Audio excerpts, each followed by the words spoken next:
Bonjour à tous et merci d'être là pour ma soutenance aujourd'hui. Je remercie tout particulièrement les membres de mon jury qui ont accepté d'évaluer mon travail. Donc, mon travail s'intéressait à la kinesthésie. La kinesthésie est la perception consciente des mouvements des différentes parties de notre corps dans l'espace. Cette perception est particulièrement importante dans notre vie de tous les jours, tout simplement pour nous permettre de réaliser différentes actions et mouvements. Par exemple, si je veux rattraper un ballon qu'on me lance, je vais devoir savoir où se trouvent mes membres dans l'espace, mais également quel mouvement je suis en train de faire avec ces derniers. Donc, cette perception implique différents types de signaux sensoriels ou moteurs. Donc déjà des signaux moteurs, vestibulaires, tactiles, musculaires proprioceptifs, visuels et auditifs.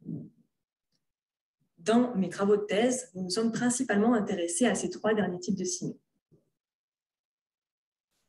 Compte tenu de la grande difficulté à séparer ces différents signaux lors de l'étude de mouvements réels, la kinesthésie s'intéresse généralement à des illusions de mouvement. Et mes travaux ne dérogent pas à cette règle. Ces différents signaux doivent donc être intégrés pour former un percept de mouvement unique et fiable. Cette intégration multisensorielle a notamment lieu dans la plupart de nos activités perceptives et a notamment fait l'objet d'un grand nombre d'études concernant la perception en général. Cette intégration multisensorielle fonctionnerait de cette façon. Dans une situation donnée, une première modalité, par exemple la proprioception, pourrait permettre de faire une estimation perceptive. Dans la même situation, une autre modalité, par exemple la vision, pourrait également nous permettre de faire une estimation perceptive, qui n'est pas forcément la même que celle faite par la première modalité. Ces différentes modalités peuvent être plus ou moins fiables dans cette situation, et la fiabilité est représentée ici par l'écart type de la distribution, c'est-à-dire que plus la courbe va être plate, et moins cette modalité va être fiable. Donc, par exemple, ici, la modalité 1 est moins fiable que la modalité 2. Donc, ces différentes modalités vont devoir être intégrées pour former un percept unique, comme je l'ai dit plus tôt. Et les modèles de l'estimation probabiliste optimale suggèrent que cette estimation finale, perceptive finale, résulterait de la somme des estimations de chaque modalité pondérées par leur fiabilité dans la situation. Ce qui résulterait en un percept final plus proche du percept de la modalité la plus fiable. Donc ici, on remarque donc que le percept final est plus proche de la modalité 2 en bleu, qui était la plus fiable. De plus, ce percept final serait également plus fiable que les percepts de chaque modalité prises séparément. Les modèles bayésiens ajoutent à ces modèles la notion de prior. Ce prior est un ensemble d'informations cognitives, donc, regroupant toutes les connaissances, croyances, attentes a priori sur la situation, donc ayant lieu avant la situation, et qui influencerait également ce percept final, comme on peut le voir ici, au même titre que ces différentes informations sensorielles. Cependant, cette intégration multisensorielle ne va pas avoir lieu à n'importe quel moment. En effet, pour être intégrés, ces différents signaux doivent être considérés comme provenant d'une même source. Par exemple, ça n'aurait pas de sens d'intégrer le mouvement, la vision du mouvement de mon bras avec le bruit d'une voiture qui passe dans la rue. Donc, pour déterminer si ces différents signaux proviennent d'une même source ou non, 3 critères peuvent être utilisés. La congruence temporelle, est-ce que ces différents signaux sont simultanés? La congruence spatiale, est-ce que ces différents signaux proviennent du même endroit dans l'environnement? Et aussi la congruence sémantique, est-ce que ces différents signaux sont associés sémantiquement, c'est-à-dire est-ce qu'il existe une association préalable entre ces différents signaux?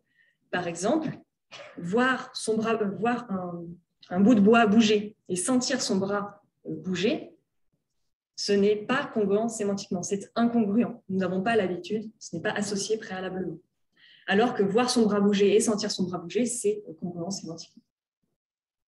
Donc, peu d'études à notre connaissance se sont intéressées à ces différentes limites de l'intégration multisensorielle dans la kinesthésie.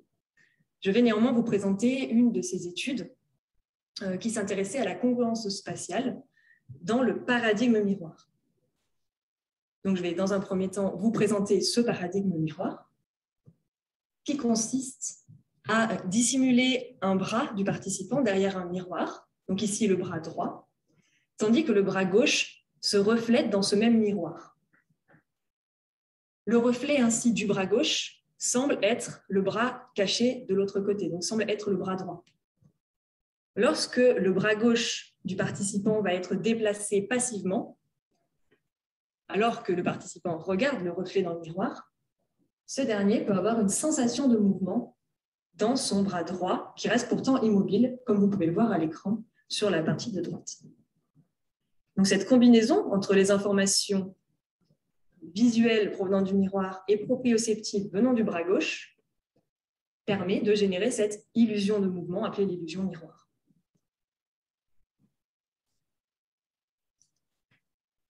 Généralement, dans ce paradigme miroir, la position de départ du bras gauche est la même que celle du bras droit.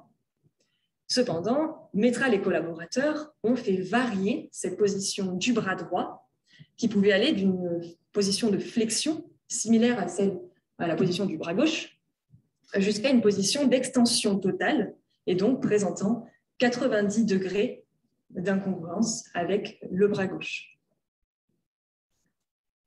Ils ont observé des illusions de mouvement qui avaient lieu même dans les conditions d'incongruence spatiale les plus importantes, donc même lorsqu'il y avait 90 degrés d'incongruence spatiale. Cependant, ils remarquaient également que les illusions étaient moins intenses lorsque l'incongruence spatiale augmentait. C'est ce qu'on voit sur le graphique. Ici. D'accord, on ne voit pas. Donc le graphique là-bas.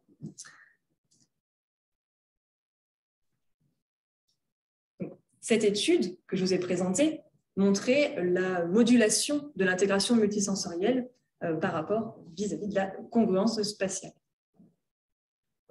On peut alors supposer que les différentes congruences que j'ai présentées tout à l'heure ont un impact sur la perception, l'intégration multisensorielle dans la perception kinesthésique. Cependant, trop peu d'études à notre connaissance se sont intéressées à ces différentes congruences, et c'est pourquoi dans mes travaux de thèse, nous nous sommes intéressés à ces limites de l'intégration multisensorielle dans la kinesthésie, et plus précisément à l'impact des congruences sémantiques et spatiales sur cette intégration. Donc, compte tenu de la flexibilité des systèmes d'intégration multisensorielle face à certains degrés d'incongruence, comme nous l'avons vu dans l'étude précédente, nous faisions l'hypothèse que des signaux artificiels pourraient être intégrés et utilisés dans la kinesthésie, malgré certains degrés d'incongruence sémantique et spatiale. Pour tester cette hypothèse, nous avons utilisé la réalité virtuelle et la sonification des mouvements, qui permettaient donc de proposer des stimuli visuels ou auditifs, pour la seconde, que nous pouvions manipuler à loisir. La réalité virtuelle consiste à immerger un participant dans un environnement généré par ordinateur, et la sonification des mouvements permet de convertir certaines caractéristiques du mouvement en son en temps réel. Par exemple, dans nos études, nous avons converti l'angle entre l'avant-bras du participant et la table en son dont la hauteur variait en fonction de la valeur de cet angle. Ces différentes techniques nous permettent de dépasser un verrou technique majeur, notamment car ils permettent de manipuler librement ces signaux visuels et auditifs artificiels et proposer ainsi des situations perceptives, des stimulations sensorielles qui ne sont pas possibles dans la vie réelle, dans le monde réel. Donc, pour résumer, les signaux naturels sensoriels peuvent être intégrés avec les signaux, peuvent être intégrés entre eux, pardon, pour former un percept kinesthésique, et leur contribution dans ce percept final dépendra de leur fiabilité dans la situation. Les croyances, connaissances, attentes, etc., a priori, vont également être intégrées et moduler ce percept final. Nous questionnons ici l'intégration de signaux artificiels, soit visuels, soit auditifs, présentant différents degrés d'incongruence sémantique et spatiale avec le corps réel. L'intérêt d'étudier des signaux artificiels est double, puisqu'ils permettent dans un premier temps de mieux comprendre l'intégration multisensorielle dans une situation artificielle, donc par exemple de mieux comprendre ce qu'il se passe en réalité virtuelle, mais également ils permettent de mieux comprendre comment se passe cette intégration multisensorielle en général, et donc comment fonctionne cette kinesthésie en temps normal. Par exemple, l'utilisation de signaux artificiels nous permet de décomposer un signal naturel, par exemple le signal visuel, pour mieux déterminer quelles sont les informations pertinentes véhiculées par ce signal et quelles sont les informations qui ne le sont pas. La première étude que je vais vous présenter ici et que j'ai présentée dans ma thèse, cherchait à répliquer, donc, entre autres, le paradigme miroir en réalité virtuelle, en substituant le reflet du bras dans le miroir par un avatar en réalité virtuelle. Donc, dans ce paradigme, les participants étaient immergés dans un environnement virtuel dans lequel ils voyaient un avatar.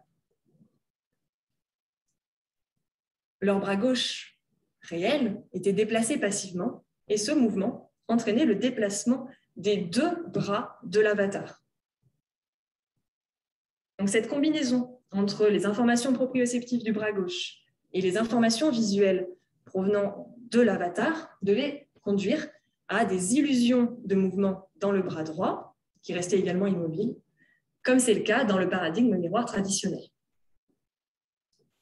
Vous pouvez voir ici un exemple de ce paradigme miroir virtuel que nous avons utilisé dans l'une de nos études, avec en haut une vision de l'environnement réel, donc une représentation du participant dans le monde réel. En bas à droite ici, la vision du participant dans l'environnement virtuel, sa vision subjective, et à gauche une représentation extérieure du monde réel, virtuel.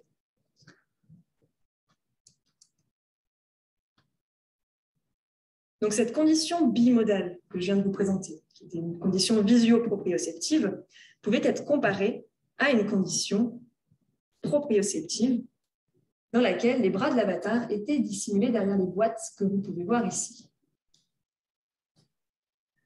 La comparaison entre cette condition bimodale et la condition proprioceptive permettait de mieux comprendre le rôle des informations visuelles dans l'illusion, puisque si les illusions dans la condition bimodale sont plus importantes, sont plus intenses que dans la condition proprioceptive, cela signifie que les informations visuelles ont renforcé l'illusion et donc qu'elles ont été intégrées avec les informations proprioceptives pour former donc ce percept, cette illusion de mouvement plus intense.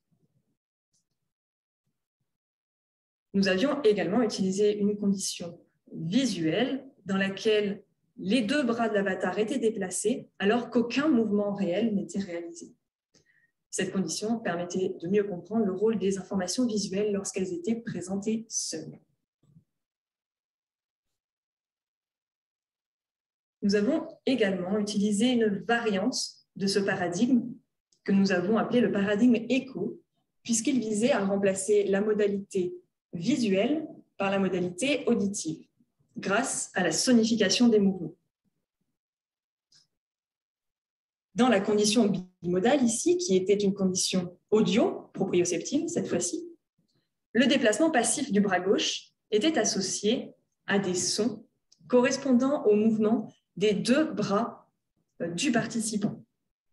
Ces sons étaient préalablement associés au mouvement du participant dans une phase d'appropriation. Là encore, une condition proprioceptive pouvait être utilisée. dans laquelle le mouvement passif du bras gauche était associé à un bruit blanc, c'est-à-dire un son qui ne véhicule aucune information de mouvement. Et enfin, une condition auditive était également utilisée, dans laquelle aucun mouvement réel n'était réalisé, alors que les sons correspondant au déplacement des deux bras étaient joués. Vous pouvez entendre ici les sons associés au mouvement des deux bras en même temps dans un mouvement d'extension. Les sons les plus graves correspondant au mouvement du bras gauche et les sons les plus aigus au mouvement du bras droit.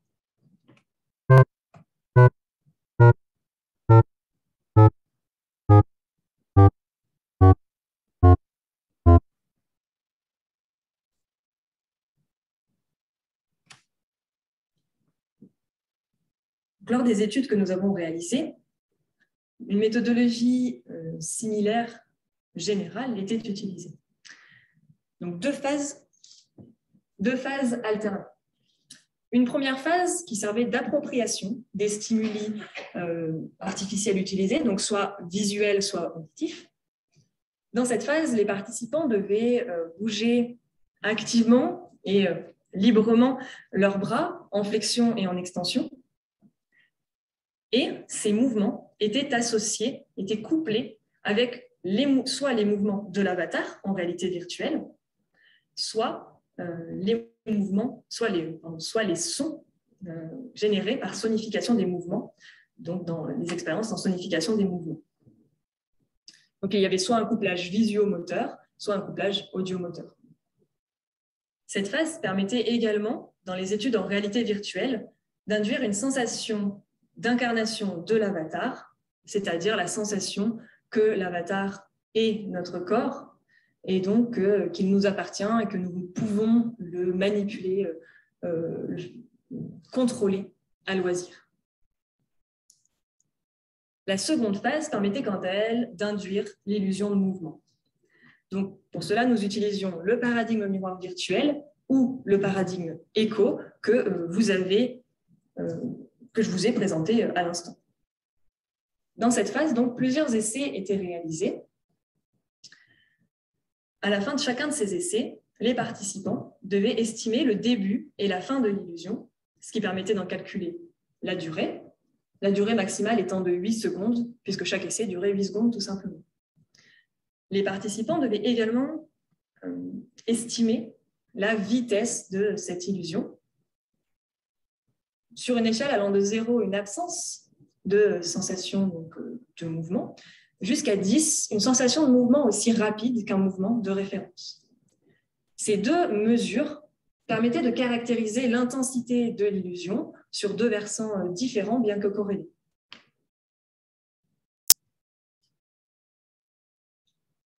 Ces différentes études nous permettaient également de faire des hypothèses générales similaires, c'est-à-dire que s'il y avait intégration multisensorielle,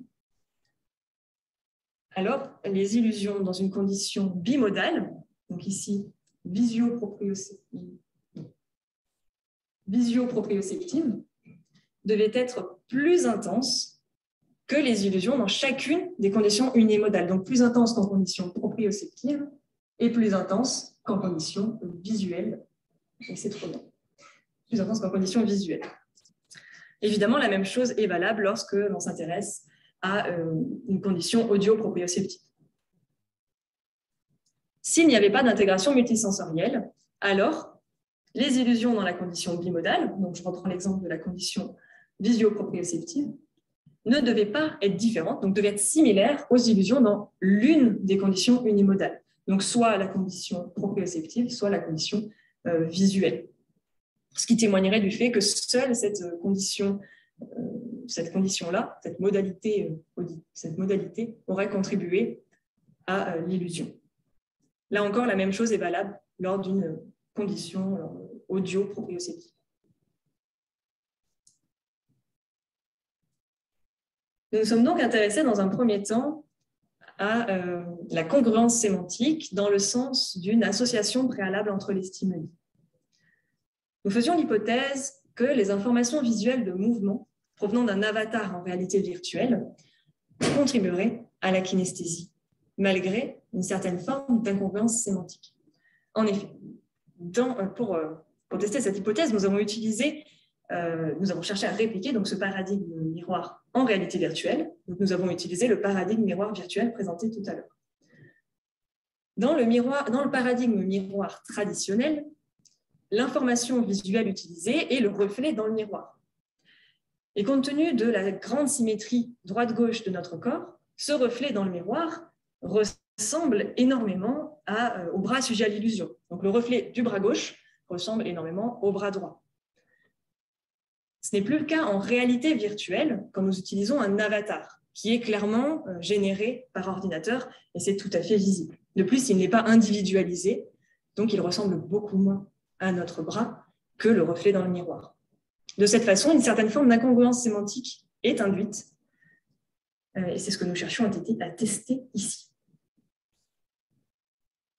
Vous pouvez voir ici les résultats obtenus avec la durée d'illusion à gauche et la vitesse à droite,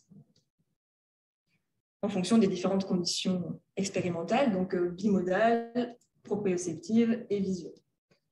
On remarque ici que les illusions étaient plus intenses en conditions bimodales que dans chacune des conditions unimodales, que l'on regarde la durée ou la vitesse de l'illusion.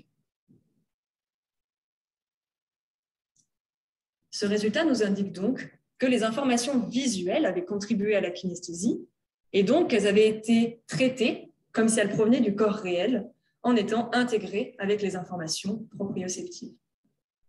Ces résultats nous permettent également de montrer que nous avons répliqué le paradigme miroir en réalité virtuelle et donc que nous pouvons l'utiliser pour les études suivantes et pour étudier donc plus en profondeur les congruences sémantiques et spatiales. Malgré les différences entre l'avatar et le corps réel, dont je viens de vous parler, l'avatar utilisé dans l'étude précédente était morphologiquement humain. On peut se demander ce qu'il se passerait lorsque l'avatar présente d'importantes différences morphologiques avec un corps réel. Nous avons donc comparé un avatar réaliste, comme et le même que celui de l'étude précédente, avec un avatar dont les avant-bras étaient représentés uniquement par 3 points rouges, ici, et donc qui présentait d'importantes dissimilarités morphologiques avec un corps réel.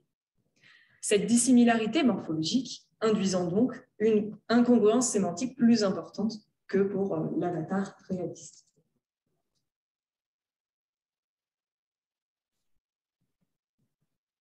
Les résultats obtenus ont montré un pattern de résultats similaires à ceux de l'étude précédente, que l'on s'intéresse à l'avatar réaliste en bleu ou à l'avatar point light en rouge. C'est-à-dire que les illusions en conditions bimodales étaient plus intenses que dans chacune des conditions unimodales. De plus, on remarque ici que les illusions dans la condition, lorsque l'avatar était représenté par 3 points rouges, donc en rouge ici, ces illusions étaient moins intenses que lorsque l'avatar était représenté de façon réaliste. Donc, ce résultat nous indique qu'il n'est pas essentiel qu'il y ait une similarité morphologique entre l'avatar et le corps réel pour que l'information visuelle soit utilisée dans la kinesthésie. Cependant, il semblerait que cette similarité morphologique renforce cette contribution dans l'intégration multisensorielle. C'est-à-dire que cette incongruence sémantique réduirait la contribution de l'information visuelle.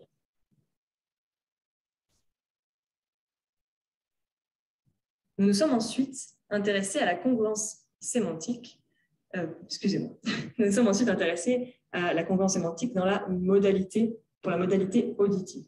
C'est-à-dire, ici, nous faisions l'hypothèse que des stimuli auditifs générés par sonification des mouvements pourraient conduire également à des illusions de mouvement et donc seraient également intégrés à des fins kinesthésiques. Nous avons donc utilisé le paradigme écho que je vous ai présenté tout à l'heure, donc dans lequel l'angle entre l'avant-bras du participant et la table était converti en son en temps réel, son dont la hauteur variait selon la valeur de cet angle. Je répète également que les sons associés au bras gauche étaient plus graves que les sons associés au mouvement du bras droit, pour permettre leur différenciation. Donc, dans la vie de tous les jours, nos mouvements ne génèrent pas de tels sons. De plus, ces sons étaient associés au mouvement du participant uniquement dans une phase d'appropriation qui durait quelques minutes. On peut donc supposer qu'une importante incongruence sémantique était présente ici.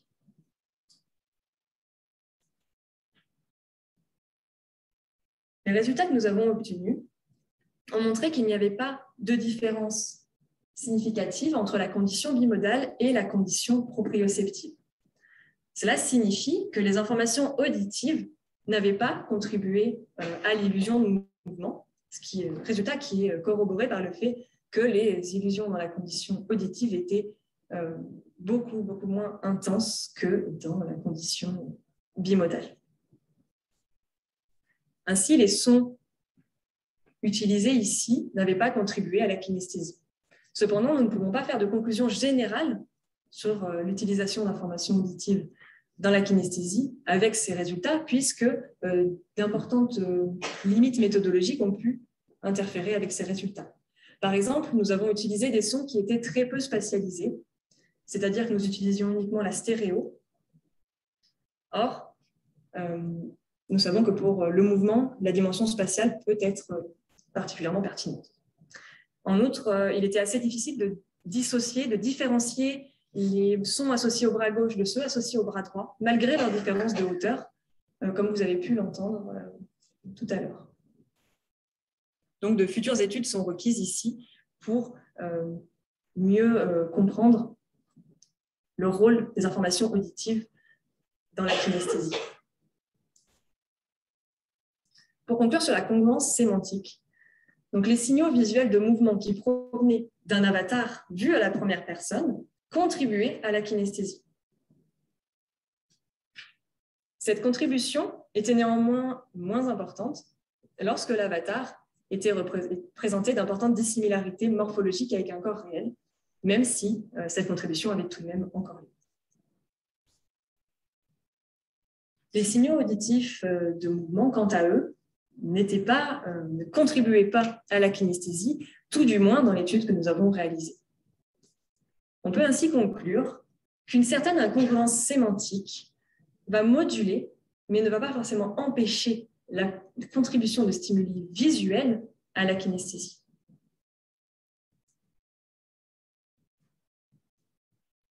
Nous nous sommes ensuite intéressés à la congruence spatiale.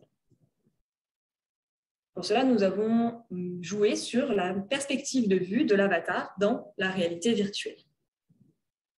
Nous faisions l'hypothèse que les informations visuelles n'avaient pas besoin de provenir d'un avatar colocalisé avec le corps pour être utilisées dans la kinesthésie.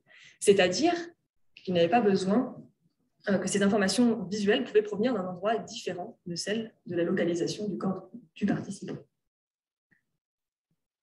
Pour cela, nous avons utilisé deux conditions.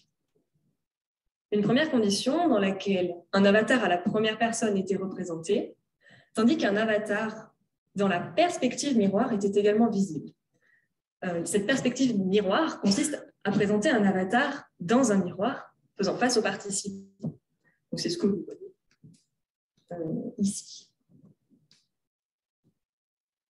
La seconde condition, donc dans cette première condition, donc, que nous avons appelée la condition intégrale, il y avait donc à la fois un avatar à la première personne et l'avatar dans la perspective miroir.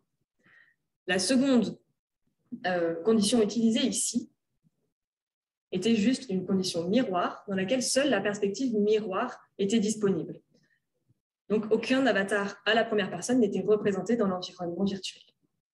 Cette perspective miroir est utilisée ici car elle permet de montrer des informations visuelles provenant d'une localisation différente de celle du corps, puisqu'elles sont vues face aux participants à l'intérieur du miroir. Mais ces informations font tout de même référence à la localisation du corps réel, tout simplement par rapport aux caractéristiques physiques d'un miroir, le fait qu'il reflète ce qui est devant lui. De plus, cette perspective miroir, nous l'utilisons tous les jours pour réaliser différentes actions, comme se maquiller, se raser, etc. Donc, nous sommes habitués dans la vie de tous les jours à cette incongruence spatiale et nous sommes habitués également à considérer ce reflet dans le miroir comme étant soi. C'est pourquoi il était particulièrement utile ici. Les graphiques que vous voyez à l'écran ici représentent la différence entre la condition bimodale et la condition proprioceptive, c'est-à-dire qu'ils représentent l'apport des informations visuelles à l'illusion de mouvement. Plus cette différence sera importante, et plus ces informations visuelles auront renforcé l'illusion de mouvement. On remarque ici que, quelle que soit la condition, la perspective utilisée, les informations visuelles avaient contribué à l'illusion de mouvement. Elles avaient renforcé cette illusion de mouvement. On remarque également que cet apport des informations visuelles était plus important lorsque l'avatar était à la fois présenté dans la perspective miroir et à la première personne, donc dans la condition intégrale, et par rapport à la condition où il y avait seulement la perspective miroir de disponible. Ces résultats nous indiquent donc que les informations visuelles qui proviennent du miroir peuvent être utilisées pour la kinesthésie, même si elles ne sont pas colocalisées avec le corps, et elles participent même en absence d'un avatar à la première personne. Cependant, la présentation d'un avatar à la première personne semble renforcer cette contribution.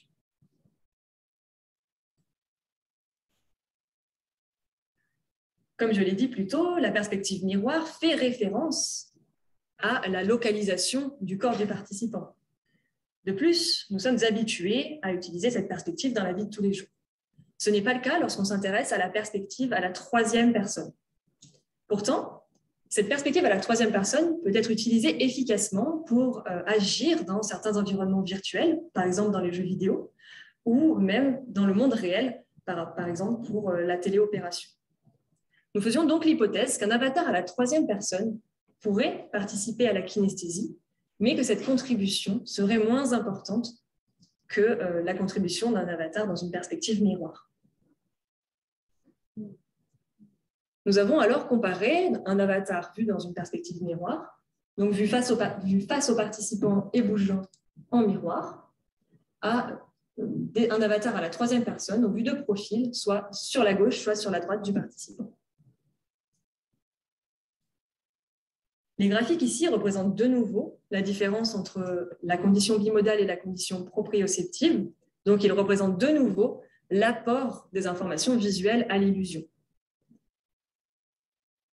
On remarque ici donc, que les informations visuelles avaient renforcé l'illusion lorsque l'avatar était vu dans la perspective miroir, donc que l'on s'intéresse à la durée ou à la vitesse de l'illusion. Cependant, lorsque l'on s'intéresse à la troisième personne, la perspective à la troisième personne, on remarque que cet apport des informations visuelles est significatif pour la vitesse de l'illusion, mais qu'elle ne l'est plus pour la durée. On remarque également que cet apport des informations visuelles était plus important pour la perspective miroir que pour la troisième personne. Ces résultats indiquent dans un premier temps, tout d'abord, que la perspective miroir contribue bien donc, à la kinesthésie, comme nous l'avions vu dans l'étude précédente, et également que la contribution d'un avatar à la troisième personne est moins évidente, moins importante que la perspective miroir.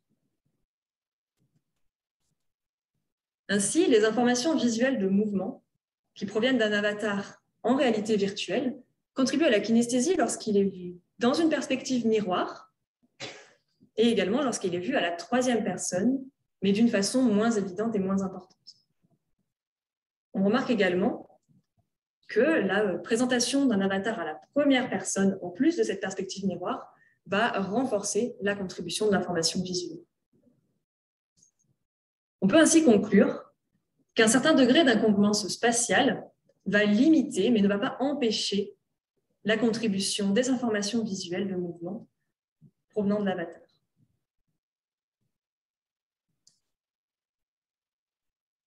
Ainsi, tous nos résultats pris dans leur ensemble indiquent que les signaux artificiels visuels provenant d'un avatar en réalité virtuelle contribuaient à la kinesthésie, donc étaient intégrés pour former un percepteur kinesthésique, même lorsqu'ils présentaient d'importantes différences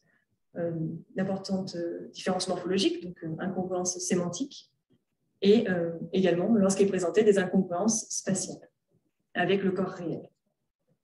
Cependant, lorsque ces incongruences sémantiques et spatiales étaient plus importantes, cette contribution était moins forte, moins importante. Ainsi, les congruences sémantiques et spatiales modulent l'intégration des signaux artificiels visuels dans la kinesthésie. On ne peut malheureusement pas tirer de conclusion concernant les stimuli auditifs avec les résultats obtenus dans notre thèse. Comme je l'ai dit plus tôt, les congruences sémantiques et spatiales vont donc moduler l'intégration multisensorielle dans la kinesthésie. En prenant tous nos résultats dans leur ensemble, on peut supposer qu'un stimulus artificiel doit être considéré comme provenant du corps pour participer à la kinesthésie. On peut également supposer que plus il est probable que ce stimulus provienne du corps, et plus sa contribution dans le percept final sera importante. Cette probabilité pourrait être estimée à l'aide des congruences sémantiques et spatiales. Cependant, il reste encore à déterminer à quel niveau ces congruences sémantiques et spatiales interviennent dans ce processus d'intégration multisensorielle. Est-ce qu'elles vont permettre de moduler le poids associé à ce stimulus en question, ou est-ce qu'elles vont moduler la façon dont sont intégrés les différents les différents signaux entre eux, par le biais, par exemple, de prions.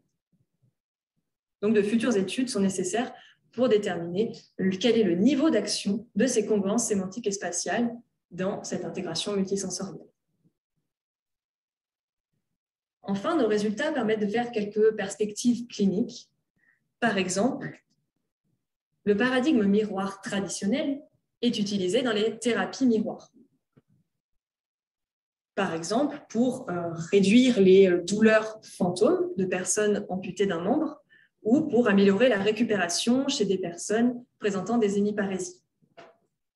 Ces thérapies miroirs se heurtent à différentes difficultés et pour n'en citer qu'une, ils se heurtent notamment à des difficultés psychologiques chez les personnes amputées, car le principe de ce paradigme est de faire en sorte que le membre sain se reflète dans le miroir, et donc le reflet ressemble énormément aux membres amputés, dont les patients sont parfois encore en train de faire le deuil, et donc être ainsi confrontés à la vision de ce membre ressuscité, entre guillemets, peut être extrêmement difficile et générer des émotions très désagréables, allant jusqu'à même conduire à des arrêts de la prise en charge.